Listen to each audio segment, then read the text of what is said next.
Okay, today we are looking at a frozen shoulder, and Gillian here has offered her shoulder for us. So we're going to show you what is happening with the frozen shoulder, especially with her and the other complications that are going on, and what we're going to do as a treatment to try and improve the range, because that's the biggest problem with frozen shoulder, is the range of movement, not just the pain. So we're going to show you what we do today, give you some insight. Just as if you look at Gillian's shoulder now, her complication is, well, she got her frozen shoulder because she's got a slap tear. So a slap tear is where her labrum, so her ball sits in the socket and the labrum attaches into the bone. She's done a little tear in that labrum, okay, which is giving her a bit of instability. It's giving her pain when she raised her arm, and that's what she originally came in for. And then she got frozen shoulder after it, which is adhesive capsulitis. So the sock, especially at the bottom of the joint, has really stiffened up and tightened up, and that's basically made her joint very stiff and tight, and then she loses a lot of range.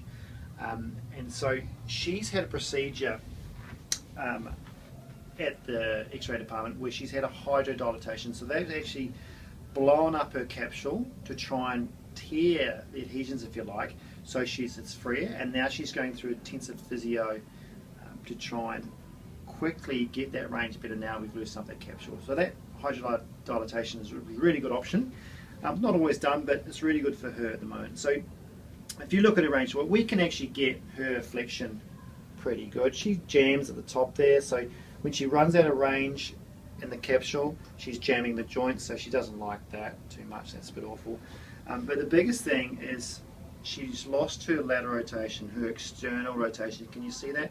So she's only getting about 45 or not even 40 degrees there, and she's supposed to be at 90 at least. So we're trying to get that better. And so what happens is that ball's sitting in the socket, and it gets to the point where it's just jamming because the tightness of the capsule is just holding it. And what we're going to do is try and stretch that capsule as she rotates. Okay, we're going to use a seatbelt to do that. We're just looking at that range, and then we'll have a look at that afterwards. But that's the biggest problem. And then because she's lost some lateral rotation, when she goes through circumduction, it's just tight, just rides up, and she doesn't have that full range, and that's what's sore. And we have to get that better for her range to get better. But we've also got to be mindful that the slap tear, which is the tear, we can't reef that shoulder up too much, because then that'll irritate that. So that's a bit of a complication. So we're going to go AP, which is that direction there. So if you come this way a little bit from me, Julian. What I'm going to do, like normally we'll AP that joint, push it back in the socket, and then rotate it back. You can see how much more range you just got then, just because I've put it back in the socket a little bit more. But we're going to be a little bit clever today and use a mulligan technique, which is a legendary New Zealand physio. And we're going to AP her joint with a seat valve, which gives me a little bit more flexibility as what I can do with it. Come a little this way. So I'm going to get her so her joint's sort of sitting off the end of the bed, if you like, and I am then going to get my foot in here and give her a bit of traction. Now you've just got to be careful that you don't give her a burn on the towel, but it gives me the ability to work with my hands this way and give her a bit of distraction. So I'm going to distract her joint out, and then I'm going to load her that way, and then I can nudge her into lateral rotation. You can see how much more range I've got out of her already. Okay, and we can just get in there and push her into extension, which is fine. It's going to be fine on this slap lesion, and it's just trying to get her lateral rotation without her impingement. So we don't want her jamming up into impingement. We always keep that tension on. It doesn't have to be too much. And back her off. You okay with that? Yeah.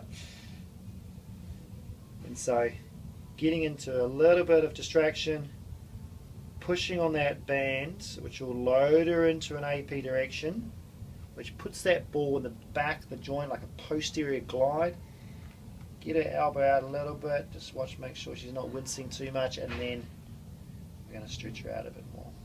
And this is a really effective technique to give her stretching of that capsule, that adhesive capsulitis, get her range back, get her function back, and just drop her pain down. Okay, so we can do a lateral rotation like that. The other thing we can do is then go into a lateral rotation, and then the mobilisation is just loading her into that posterior glide movement. And I can do that with my hand. It's a little bit easier if I do it with the belt. It's a little bit more controlled, because then I can work out what I'm going to do with the arm. I can also get her in distracted, like traction her out of the joint and into there. And this isn't breaking the adhesive, it's just stretching it out. I like to think of like an adhesive capsulitis or a frozen shoulders. Imagine you've got a sock and it's a wet, so you put it in the washing machine, it's a wet sock and it's all screwed up and you've left it there. And then you've forgotten about it, and then a few days later you bring that sock out, it's dried up and it's all crinkly and it's all stuck together. And we've got to try and slowly, not tear it apart, but slowly pull that apart and get the flexibility and elasticity of the sock better.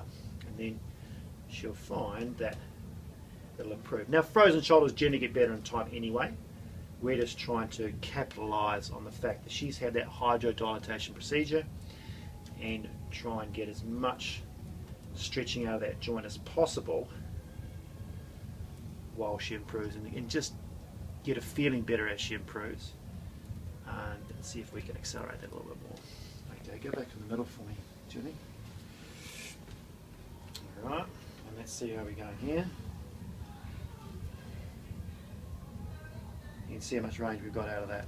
So that's a really good result. So she improves quite well, and we've just got to try and get her that little bit of 5 degrees every sort of session, that 5 degrees more, to get her slowly, more and more external rotations, so then she can raise her arm above her head and start doing some proper exercise. And we'll get her doing some rotator cuff work and some scapular work to help maintain it. But see, her circumduction there is better as well. She still doesn't like it, but she's got better range within that, and that helps her out a lot. And then see, that flexion's better as well. Okay.